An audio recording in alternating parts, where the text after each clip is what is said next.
যুক্তরাজ্যে পরিবেশ রক্ষায় এক নতুন যুগের সূচনা হতে যাচ্ছে। প্লাস্টিক বর্জ্য ও একবার ব্যবহারযোগ্য ক্যান বোতলের জঞ্জাল কমানোর লক্ষ্যে ব্রিটিশ সরকার একটি বড় উদ্যোগ হাতে নিচ্ছে, যার আওতায় সাধারণ মানুষ এখন থেকে তাদের ব্যবহৃত ফাঁকা বোতল ও ক্যান স্থানীয় দোকানে ফেরত দিয়ে নগদ অর্থ বা ভাউচার পেতে পারবেন। এই প্রকল্পের সবচেয়ে আকর্ষণীয় দিক হচ্ছে বোতলটি নিজের কিনা তা প্রমাণ করার জন্য কোনো রসিদ দেখানোর প্রয়োজন হবে না।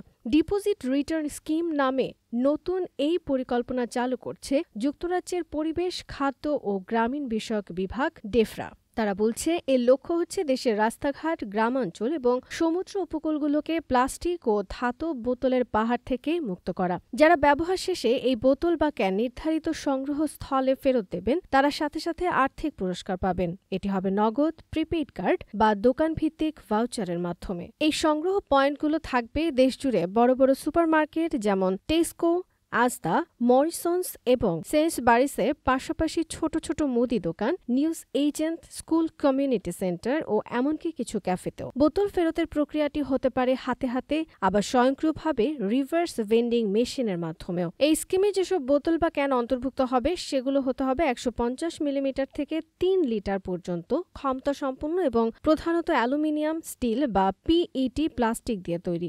এমন বোতলও চলবে যেগুলো ঢাকনা বা ক্যাপ ভিন্ন উপকরণ তৈরি, কিন্তু গোটা বোতলটি যদি একবার ব্যবহারযোগ্য হয়। তবে দুধের বোতল যেগুলো এইচডিপিএ প্লাস্টিক দিয়ে তৈরি কিংবা ওষুধ বা সিরাপ জাতীয় তরল পণ্যের বোতল, এগুলো এই স্কিমের আওতায় পড়বে না। এই প্রকল্পটি আনুষ্ঠানিকভাবে চালু হবে ২০২৭ সালের অক্টোবর মাসে এবং শুরুতেই এটি ইংল্যান্ড, স্কটল্যান্ড ও নর্দার্ন আয়ারল্যান্ডে চালু হবে, যার সম্মিলিত জনসংখ্যা প্রায় ৬৫ মিলিয়ন। এছাড়া ওয়েলস নিজস্ব একটি ডিপোজিট স্কিম তৈরি করছে, যা অন্যান্য অংশের সাথে সমন্বয় রেখে চলবে। পরিবেশ বিষয়ক মন্ত্রী মেরি ক্রি এ উদ্যোগ নিয়ে বলেন, আমরা যুক্তরাজ্যের রাস্তাঘাট পরিষ্কার করতে এবং একবার ব্যবহার করে ফেলে দেওয়ার সংস্কৃতি বন্ধ করতে চাই। গত ১৫ বছর ধরে রিসাইকেল হার স্থবির হয়ে আছে। এই স্কিমের মাধ্যমে তা আবার বাড়ানো যাবে।